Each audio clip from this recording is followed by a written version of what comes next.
Hi there. Right, today I am going to show you how to set up a drum rack in Ableton Live to control the Korg Volca Sample so that you can sequence and automate that from Ableton Live, which will allow you to do things with greater resolution than you can with the internal step sequencer on the Volca. So first up, there are a few problems with the Volca Sample in terms of its integration with other MIDI controllers and software.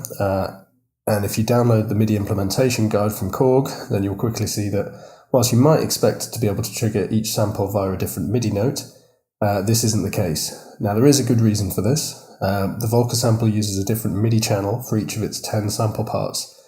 That's so that you can use Midi CC data to control the various parameters such as the envelopes, level, pan, and speed, which are individual to each sample. This means that you can play the Volca Sample with a lot of motion sequencing and so on. The downside is that it makes it quite difficult to program, say, a beat in a way that we normally would in Ableton. So I'm going to show you how to get around that. So first up, I'm going to clear some of these tracks that I don't need.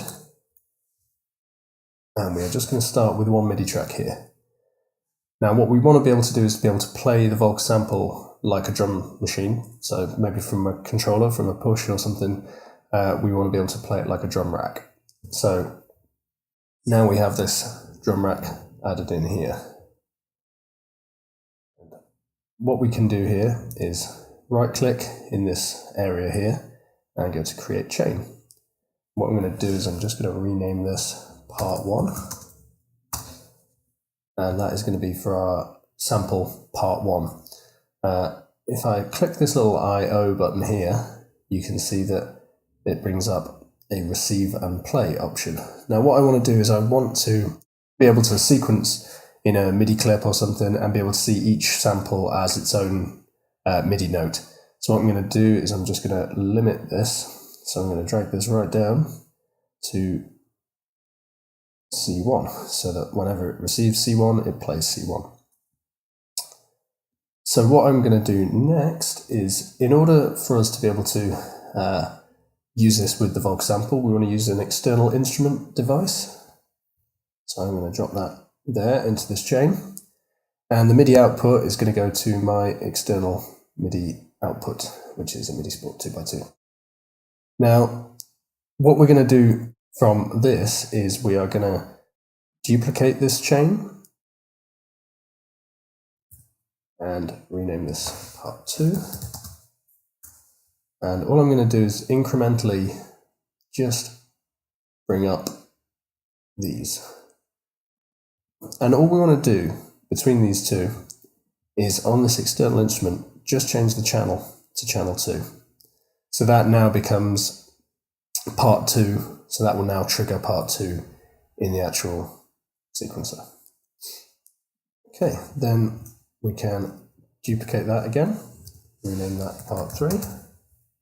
And this one we're going to set to D1, which you can see is the pad there, which I can't do until I bring that up. Okay, so now we have part 3 there, and again we're going to change that to channel 3, so that goes from there.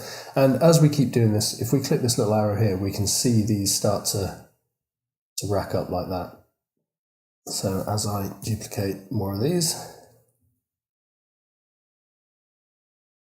and all we're going to do is keep bringing each one of these up to the next pad.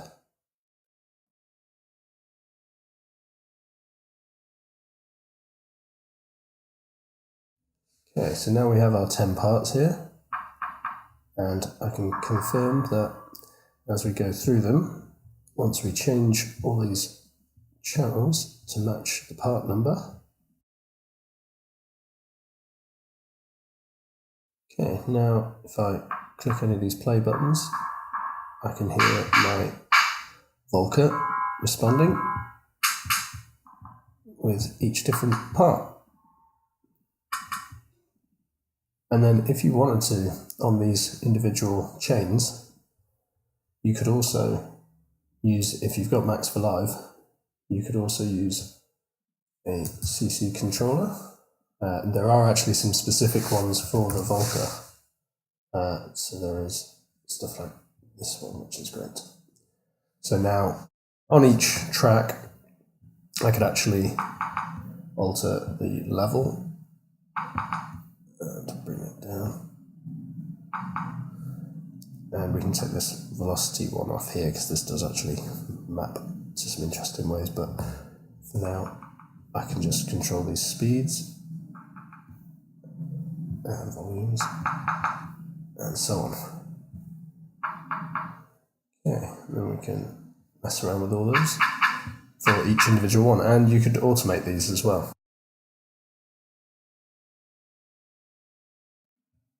And you'll see each of your parts and each of the sample controllers, you can actually just edit and create whatever kinds of automation curves you wanted. And then as you go into your notes,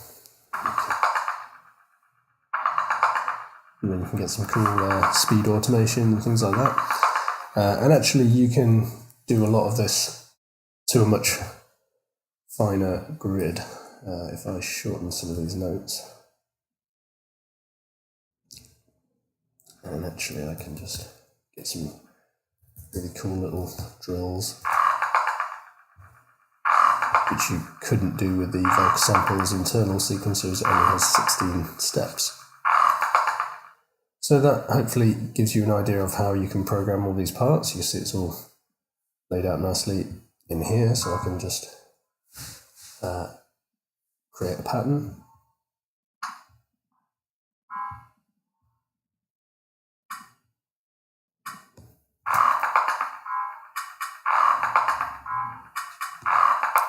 And yeah, hopefully that gives you an idea of how to get a little bit more out of the Volca Sample using Ableton Live. Thanks.